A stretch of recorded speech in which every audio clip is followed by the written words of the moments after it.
Hello students, बहुत बहुत स्वागत है नवसृजन एकेडमी क्लास में आप सबों का।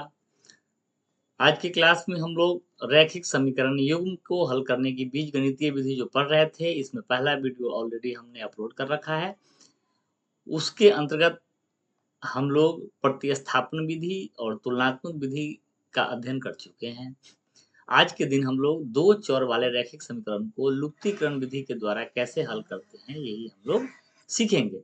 लुप्तीकरण को हम लोग विलुप्तीकरण भी कहते हैं। दोनों एक ही मतलब है, विलुप्तीकरण या लुप्तीकरण, बात एक है।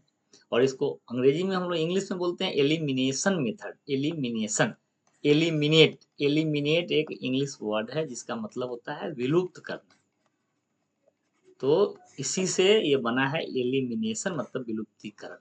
तो आइए हम लोग सीखते हैं एलिमिनेशन विधि से हल कैसे किया जाए। तो एलिमिनेशन विधि या विलोपन विधि से हल करने के लिए सबसे पहले हमको दोनों समीकरण को एक उपयुक्त अशून्य, अशून्य माने जीरो को छोड़ करके किसी अन्य प्राकृत संख्या से ही दोनों चर के गुणांक को संख्यात्मक रूप से समान करने के लिए गुणा करना पड़ता है। आपको एक उपयुक्त अशून्य अचर दोनों समीकरण के लिए चूज करना है, ताकि चर x का या फिर अगर आप y को विलुप्त करना चाहते हैं तो y का दोनों समीकरण में गुणांक समान हो जाए। उसके बाद हम लोग जब गुणांक समान हो जाता है तब एक समीकरण से दूसरे को घटाते हैं या एक समीकरण में दूसरे को जोड़ते हैं। इससे एक चर जो है विलुप्त हो जाता है। अब जब दो चर वाले समीकरण में एक चर विलुप्त हो जाता है तब हमें एक चर वाला एक रैखिक समीकरण प्राप्त हो जाता है। इस प्रकार एक चर वाला रैखिक समीकरण प्राप्त होने से हम उस समीकरण को अब आसानी से हल कर सकते हैं। तो एक चर का मान निकाल लेते हैं, फिर उस चर के मान को मूल समीकरण में से किसी भी एक में प्रतिस्थापित करके दूसरे चर का मान ज्ञात कर लेते हैं। अभी इसको हम लोग कुछ उदाहरण के द्वारा समझते हैं। जैसे आपका एक प्रश्नावली 3.3 है, तो हम लोग इसमें पहला क्वेश्चन पे ही विचार करते हैं। एक क्वेश्चन है x प्लस वाई बराबर 5 और 2x minus 3y equal to 4। क्या है हमारे पास क्वेश्चन? x प्लस वाई बराबर 5, ये है समीकरण एक। और जो दूसरा समीकरण है वो है 2x minus 3y equal to 4, समीकरण। तो विलोपन विधि से हल करने का स्टेप्स क्या है? दोनों समीकरण में चर के गुणांकों को देखना है और किसी एक चर के गुणांकों को समान कर लेना है। जैसे यहाँ x का गुणांक 1 है, यहाँ y का गुणांक 1 है, और इसमें x का गुणांक 2 है, y का गुणांक 3 है। तो अगर हम किसी एक को x का गुणांक या y का गुणांक किसी एक को समान करना चाहेंगे, तो मान लीजिए अगर हम y के गुणांक को समान करना चाहते हैं, तो यहाँ y का गुणांक 3 है और यहाँ y का गुणांक 1 है। तो हमको पहले वाले समीकरण में अगर 3 से गुना करें, तो जब हम 3 से गुना करेंगे तो दोनों साइड LHS और RHS दोनों पक्ष में 3 से प्रत्येक पद में गुना करेंगे, तो इस समीकरण का मान में कोई परिवर्तन नहीं होगा। तो हम लोग लिखेंगे क्या कि समीकरण एक में 3 से गुना करने पर, तो आप क्या पाएंगे? 3x प्लस 3y बराबर 5, और ये है 2x माइनस 3y बराबर 4। ये है आपका समीकरण एक नया आ गया तीसरा, और ये है 2 नंबर का समीकरण। अब क्या कहता है, अब आप समीकरण को एक दूसरे में जोड़िए या घटाइए ताकि एक चर को विलुप्त कर ले। तो आप देखते हैं यहाँ पे y का गुणांक समान किए हैं, ये 3y है, माइनस 3y है। अगर अब हम इसको जोड़ दे सिंपल वे में, अगर दोनों का चिन्ह समान रहता, अगर यहाँ भी प्लस रहता तो हमको घटाना पड़ता, परंतु यहाँ दोनों का चिन्ह अलग अलग है। तो जब अलग अलग है तो सिंपल वे में अगर हम जोड़ दें तो हमारा काम चल जाएगा। तो हम लोग क्या ऐसे लिख लेंगे और लिखेंगे जोड़ने पर। तो क्या होगा, ये जो y बोल के जो चर है यह विलुप्त हो गया। अब हमको मिलेगा क्या? तो LHS में होगा 3 और 2 5x, और यहाँ सॉरी यहाँ पे 15 होगा। जब हम 3 से गुना करेंगे तो 3x plus 3y equal to 15। तो अब हमको यहाँ पे आ जाएगा क्या, 5x इक्वल टू 19। और इस प्रकार से x का वैल्यू हो जाएगा 19/5। तो यही कहता है यहाँ पे स्टेप 2 कि एक समीकरण को दूसरे में जोड़ ले या फिर घटा ले ताकि एक चर विलुप्त हो जाए। इस प्रकार से एक चर वाला एक रैखिक समीकरण प्राप्त हो जाएगा और आप उससे एक चर का मान आसानी से ज्ञात कर सकते हैं। अब जब आपको एक चर का मान ज्ञात हो जाता है तो इस चर के मान को मूल समीकरण में से किसी एक में प्रतिस्थापित कर दिए, या तो इक्वेशन 1 में डालिए या इक्वेशन 2 में डाल दीजिए। तो फिर क्या होगा, आपका दूसरे चर का भी मान ज्ञात हो जाएगा। तो यहाँ तक बहुत ही सही है, कोई दिक्कत नहीं। अब आपको दो बात एकदम ध्यान रखना है, ये चीजें आपको अधिकतर जगहों पे बताई नहीं जाएगी, परंतु आप ये समझ लें, जब आप एक समीकरण में दूसरे समीकरण को जोड़ या घटाव करें, स्टेप 2 जब आप करेंगे और वहां पर आपको एक सत्य कथन प्राप्त हो लेकिन उसमें चर नहीं रहे। कभी कभी क्या होता है ना कि जब आप एक समीकरण में किसी अचर से गुना करते हैं तो क्या होता है ना कि दोनों ही चरों का गुणांक समान हो जाएगा, दोनों ही माइनस प्लस होकर के दोनों ही आपका विलुप्त हो जाता है। तो अगर चर रहित एक सत्य कथन प्राप्त हो, जैसे कि 2 = 5, इस तरह का भी आ जाएगा। हाँ, तो उस सॉरी 2 = 5 नहीं आएगा आपको, जैसे यहाँ पे आ सकता है इस तरह से 2 = 2, इस तरह का आ जाएगा। तो जब चर रहित सत्य कथन प्राप्त हो तो उसका अपरिमित रूप से अनेक हल होगा, और अगर चर रहित असत्य कथन मिले जैसे 2 = 5 ऐसा आ जाए, तब उस समीकरण का कोई हल नहीं होगा, वो असंगत होगा। तो ये दो बात भी आप ध्यान रखिए। कभी कभी विलुप्तीकरण विधि से जब आप हल करेंगे तो आप कोशिश तो करेंगे एक चर को विलुप्त करना है, परंतु इस प्रोसेस में जो स्टेप 2 में जब आप जाएंगे तो क्या होगा, दोनों चर विलुप्त हो जाएंगे। तो जब दोनों चर विलुप्त हो जाए तो चर रहित एक सत्य कथन प्राप्त हो, जैसे कि 3 = 3, 7 = 7, इस तरह का आएगा।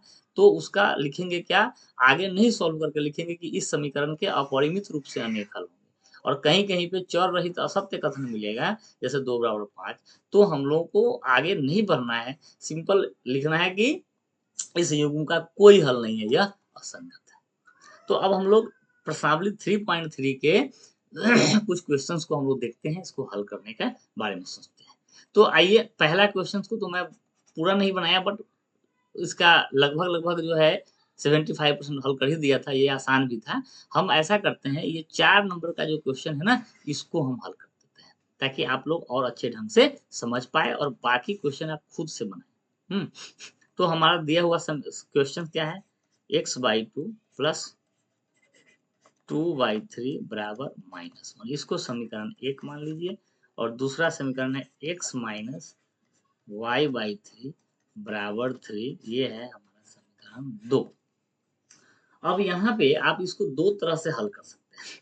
अगर आपको बटे पर के जोड़ घटाव में थोड़ा सा भी अगर अनकंफर्टेबल टाइप का फील होता है तो आप इसको बटा पर का जोड़ घटाव कर लीजिए। और अगर आपको लगता है कि नहीं, हमको कोई दिक्कत नहीं है, तो आप डायरेक्टली जो है अचर, ऐसा अचर सोचिए कि दोनों का गुणांक समान हो जाए। जैसे यहाँ है x/2 और यहाँ है x, तो आप आसानी से समझ सकते हैं कि यहाँ 1/2 से अगर गुना कर दे तो x का जो है क्या होगा, गुणांक समान हो जाएगा। परंतु अगर आपको इसमें किसी भी प्रकार का अगर अनकंफर्टेबल अगर आप फील करते हैं तो आप सिंपल वे में क्या करें, इसको बटा पर का जोड़ घटाव करके सरल कर लीजिए। तो आप यहाँ पे क्या लिखेंगे कि समीकरण 1 एवं 2 को सरल करने, इसको सरल कर लेते हैं। तो यहाँ पे क्या होगा, बटा पर का जोड़ घटाव करिए तो ये हो जाएगा 6, और यहाँ हो जाएगा 3x प्लस यहाँ पे हो जाएगा 4y बराबर हो जाएगा -1, और 3x प्लस 4y बराबर हो जाएगा -6। इसको आप इक्वेशन एक ही मानिए क्योंकि ये तो इक्वेशन एक ही था। अब दूसरे को भी सरल कर लीजिए, तो यहाँ हो जाएगा, ये क्या है, x बटा में 1 है, आप लसा ले लीजिए 3, तो ये हो जाएगा 3x minus Y equal to 3। तो यहाँ आपको प्राप्त होगा 3x minus Y equal to 9। ये है समीकरण का 2। अब आप देख लीजिए यहाँ 3x है और यहाँ भी 3x आ गया, ठीक है।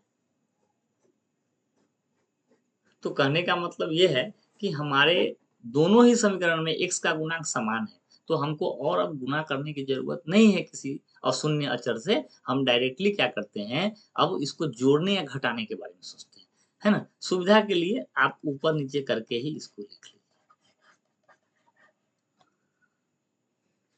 तो अब आप क्या देखेंगे, दोनों का चिन्ह यहाँ समान है, तो आपको घटा लेना चाहिए ताकि एक का प्लस हो जाए दूसरे का माइनस हो जाए, है ना। तो यहाँ पे लिखना होगा घटाने पर, तो ये माइनस, ये भी माइनस, ये भी माइनस, तो ये हो गया कैंसिल। और यहाँ बचेगा कितना, -5y बराबर, यहाँ बचेगा 9 में से 6 गया तो 3। तो y का वैल्यू आएगा 3/-5, मतलब -3/5। अब इस y के मान को किसी भी एक समीकरण में आप प्रतिस्थापित कर दीजिए, कोई भी समीकरण में इसको प्रतिस्थापित कर देंगे तो हमको x का वैल्यू आ जाएगा। लिख देंगे कि y का मान समीकरण 1 में ही रखते हैं, लिखेंगे y का मान